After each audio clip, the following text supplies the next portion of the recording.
Bonsoir tout le monde. On se retrouve aujourd'hui pour une petite vidéo, je dis bien une petite vidéo, avec un sujet assez intéressant, je pense. Je pense que beaucoup vont être un peu étonnés et que beaucoup vont surtout recevoir une information très précieuse. Il s'agit bien de savoir que, chers amis, chers youtubeurs, chers collectifs de lumière, chers âmes sœurs sacrées et toutes les personnes qui tomberont sur cette chaîne et sur cette vidéo, que on va un petit peu démystifier la flamme jumelle, l'élite flamme jumelle. Nous avons tous et toutes notre jumeau d'âme. Voilà. Je pense qu'il y a beaucoup de personnes qui se méprennent par rapport à ce parcours, qui ne comprennent pas bien non plus pardonnez-moi, la liaison qu'on peut en faire.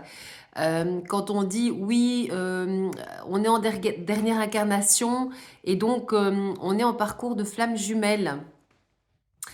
Mais c'est évident, en fait, ce qui se passe, c'est que nous avons différents cycles d'incarnation. Alors je sais que c'est difficile peut-être pour beaucoup encore aujourd'hui d'entendre ça, surtout je pense aux personnes qui ont eu un attachement à la religion catholique. Bien sûr, il ne faut pas parler de ça à n'importe qui. C'est pas encore prêt. De plus en plus, on a vraiment tout ce collectif de lumière qui fait germer quelque part, voilà, certains enseignements, certains partages importants par rapport à la nouvelle humanité. Donc il y a ce qu'on appelle vraiment des semeurs de graines, une belle grande famille, d'accord? Je pense à tout cet artisanat lumière, ce collectif de lumière, les Germinous, les Germinises, ici sur ma chaîne, euh, et qui ont bien sûr pour vocation à faire évoluer les consciences à travers l'artisanat de lumière, à travers ce qu'ils font au quotidien, à travers la transmission, l'enseignement, la communication, les soins, euh, l'énergie qui est très importante aussi, mais le maternage aussi, d'accord, avec les enfants, voilà, tous ces rassemblements, ces personnes qui commencent à être de plus en plus entourées de personnes qui ont les mêmes fréquences vibratoires, voilà. Donc, bien sûr que ces personnes qui sont là, donc dans ce nouveau monde, hein, je le rappelle, nous sommes passés dans l'ère du Verseau et nous avons donc changé de paradigme. Nous sommes restés 2000 ans dans l'ère du Poisson. Voilà, ce sont des cycles, on passe de signe en signe, d'accord, astrologique, et on reste 2000 ans dedans. Et nous sommes dans l'ère du Verseau, et le Verseau est un signe, bien sûr, magnifique, tout comme les autres, mais ce qui est représenté à travers cette symbolique et ce signe, c'est un retour à l'être.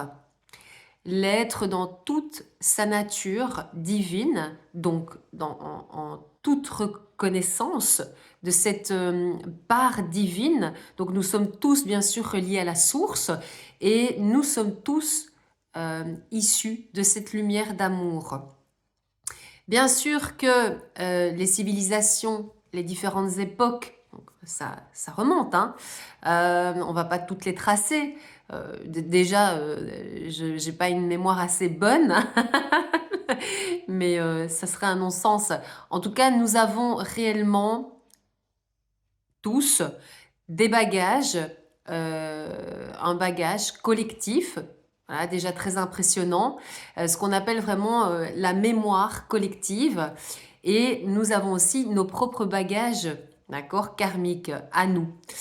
Et au fur et à mesure de nos diverses incarnations,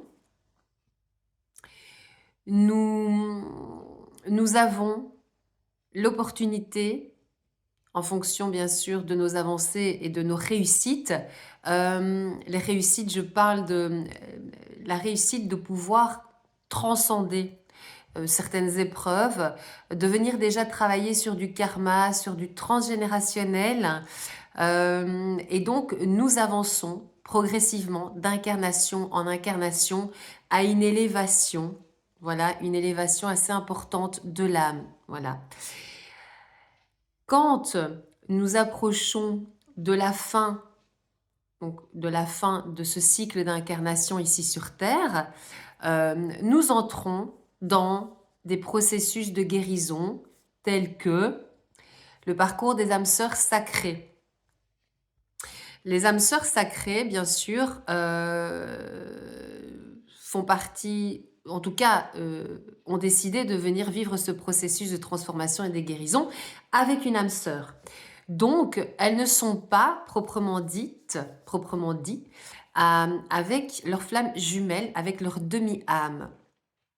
Mais elles sont en préparation. Et donc, elles se retrouvent face à une personne qui souffre de la blessure aussi de rejet, inversement par exemple, à ce féminin qui souffrirait de la blessure d'abandon. Alors, je le rappelle, on peut être un masculin, en tout cas avoir une énergie yang et souffrir de la blessure d'abandon et inversement. Mais nous sommes dans un processus où nous allons être avec une blessure face à une blessure opposée, à une énergie qui souffre d'une blessure opposée à la nôtre. Et donc, ça va être un travail intensif où nous allons être aussi en miroir inversé. Ça veut dire que nous sommes déjà aussi une âme assez avancée, d'accord? Une âme qui a déjà bien cheminé durant son cycle d'incarnation, donc progressivement, et qui a réussi à résoudre pas mal de choses. Donc, je le répète, au niveau transgénérationnel, au niveau karma, et aussi au niveau de l'élévation animique, parce que c'est quand même ça le plus important. Alors bien sûr que quand on se réincarne sur Terre, on nous dépose quelque part un voile, voilà, au-dessus des yeux, au-dessus du troisième œil, au-dessus, voilà. Et tout au long de la vie, nous allons progressivement retirer ce voile de l'oubli, ce voile de l'illusion. Mais c'est surtout lorsque nous sommes prêts à être confrontés à notre jumeau, donc notre demi-âme, notre flamme jumelle, et que nous sommes prêts à venir terminer ce cycle et à résoudre tout ce qui reste à résoudre, mais en plus, et c'est quand même le plus difficile, venir revivre sa blessure originelle.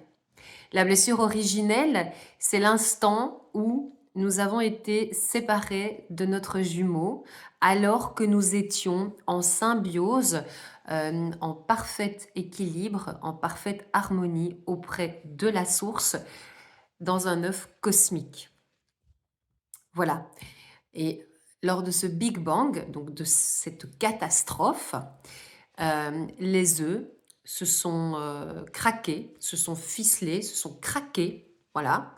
Vous pouvez vraiment vous imaginer de manière très concrète cela avec un œuf de poule ou un œuf, voilà, peu importe. Mais réellement, c'est ça qui s'est passé.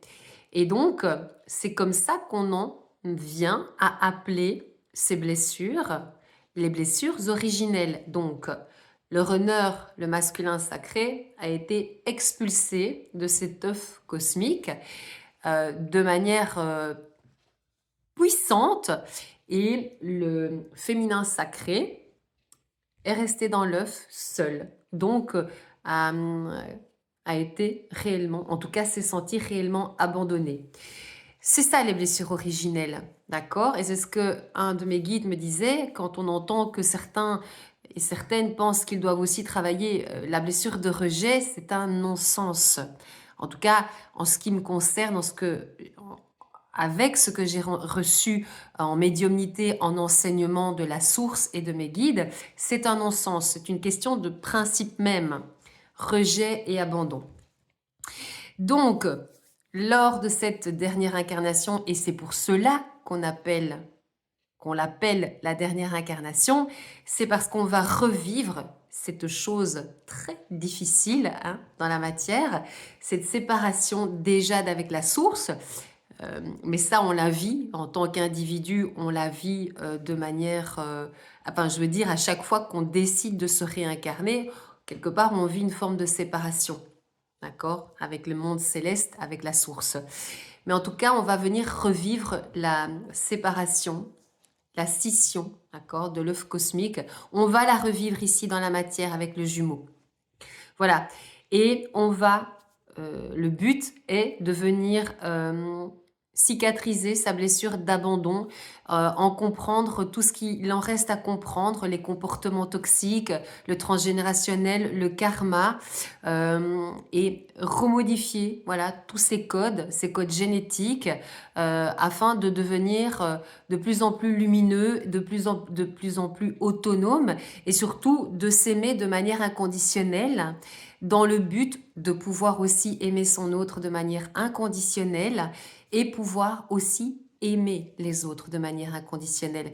Je le rappelle, il y a une clé, d'accord, avant toute chose, c'est de revenir à l'amour, voilà, à l'amour de soi. C'est un chemin, voilà, qui demande de l'investissement, de la compréhension, de la patience, qui nous demande beaucoup d'énergie, à savoir qu'on en donne aussi beaucoup, d'accord? On en donne beaucoup à notre autre, en tout cas pendant un long moment sur le parcours. Voilà, quelque part, il se nourrit de cette énergie. Et nous venons, d'accord, nous venons dégager tout le matériel traumatique, donc toute la noirceur que nous nous sommes ramassés au moment de ce Big Bang.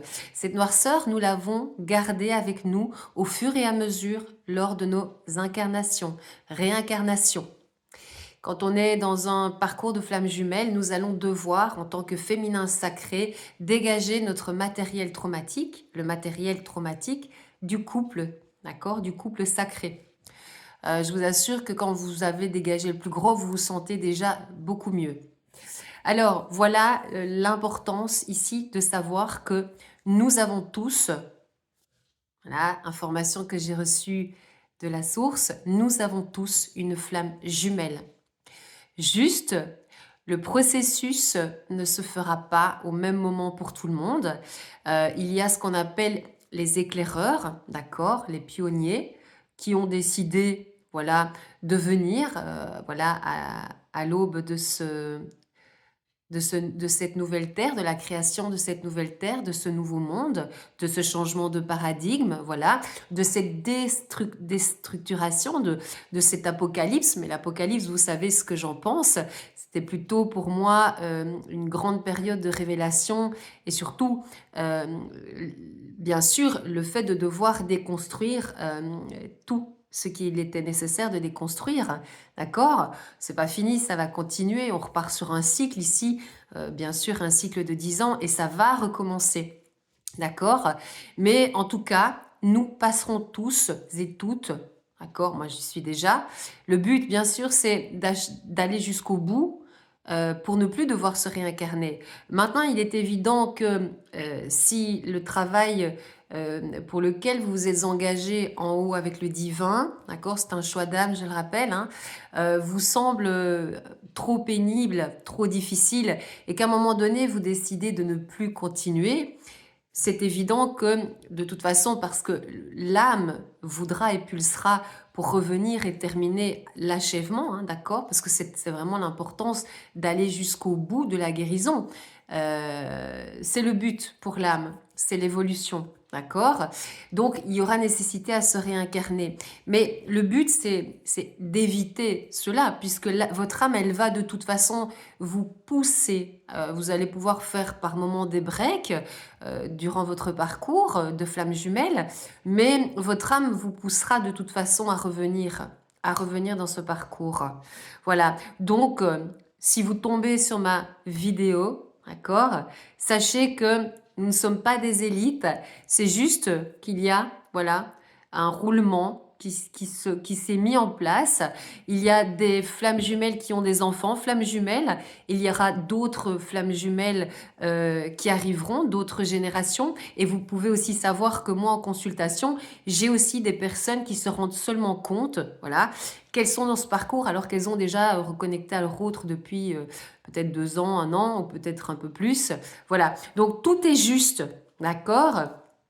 Ce n'est pas pour ça que vous n'êtes pas une âme éveillée, d'accord? C'est pas parce qu'on n'est pas en dernière incarnation qu'on n'est pas une âme éveillée ou une vieille âme et qu'on ne fait pas partie de l'avènement et de l'artisanat de lumière. Mais il me semblait très important aujourd'hui qu'on casse un peu le mythe, d'accord, flamme jumelle. En fait, une fois qu'on comprend qu'il n'y a qu'un seul Dieu, d'accord, voilà, la source, le divin, qu'il n'y a qu'un seul Dieu, que nous sommes tous des frères, d'accord? Alors je sais que c'est un peu basique de dire ça, mais voilà, j'ai envie de parler avec des mots simples, mais quelque part c'est un peu ça hein, l'idée. Revenir à la simplicité et arrêter un petit peu de se prendre le chou et la tête, et que quand on nous disait que nous recevrons, nous allions recevoir la vie éternelle, ben, il y a d'autres manières maintenant aujourd'hui d'interpréter cela. La vie éternelle, c'est aussi de pouvoir, heureusement, parce qu'une seule vie pour évoluer sur Terre, ça me semble très peu, ça me semble vraiment très peu. Ah, voilà, maintenant que je suis entrée dans ce parcours, j'ai aussi beaucoup de recul et j'ai beaucoup évolué.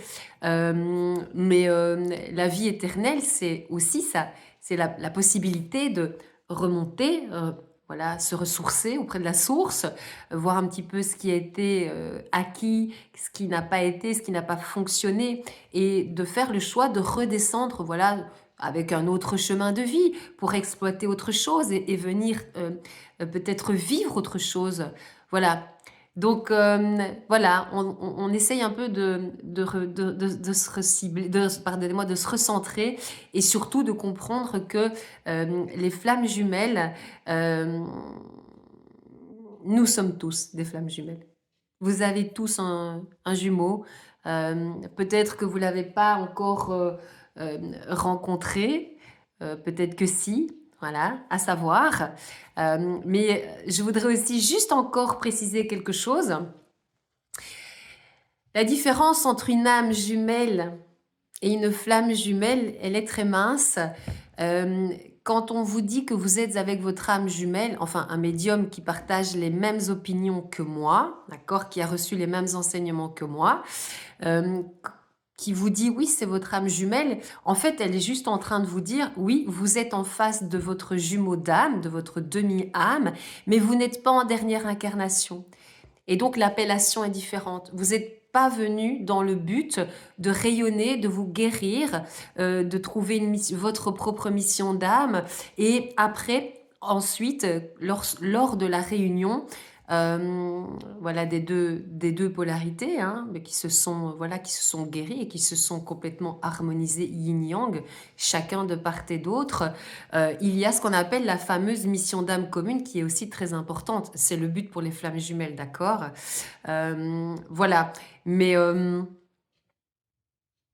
vous avez tous, vous avez tous une flamme jumelle. Mais vous n'êtes peut-être pas encore en dernière incarnation et peut-être que vous êtes tombé, voilà, sur votre jumeau, mais juste vous n'êtes pas venu vivre ce parcours. Ça peut paraître vraiment euh, des fois très compliqué de comprendre ça, mais une fois qu'on a compris, on réalise à quel point tout est logique. Moi, c'est tellement logique pour moi maintenant que voilà. Mais je sais que ça peut paraître compliqué pour certains et certaines. Voilà.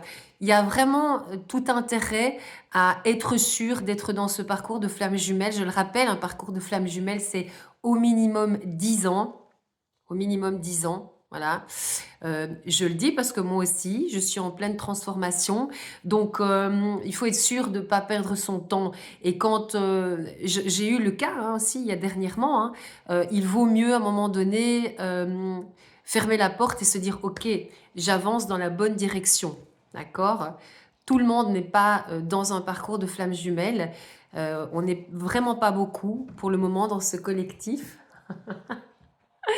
On est peut-être, voilà, 10-15%, peut-être un peu plus, 20 maximum. J'ai pas les chiffres exacts, mais on n'est vraiment pas beaucoup. Voilà. Donc, j'espère de tout cœur que tout ça, ça va pouvoir vous accompagner, que ça va faire un petit peu tilt dans vos têtes.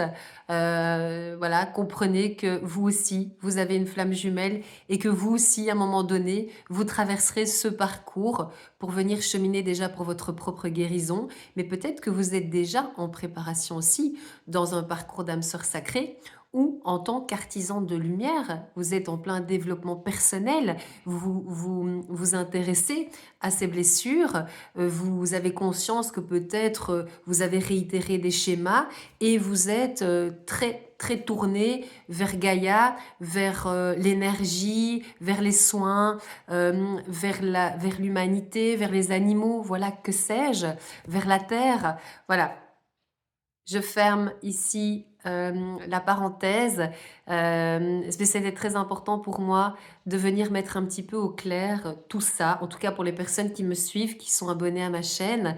Peut-être que vous aviez besoin de recevoir ces informations-là. Et si ça peut vous aider, ben, je suis très contente. Voilà, on se retrouve de toute façon probablement demain pour la guidance. Pour la guidance des flammes jumelles, justement. On ira voir les messages qu'on peut recevoir par rapport au masculin et au féminin sacré. Probablement demain, oui. Et donc, je vous souhaite de passer une très belle fin de soirée et je vous dis à très vite.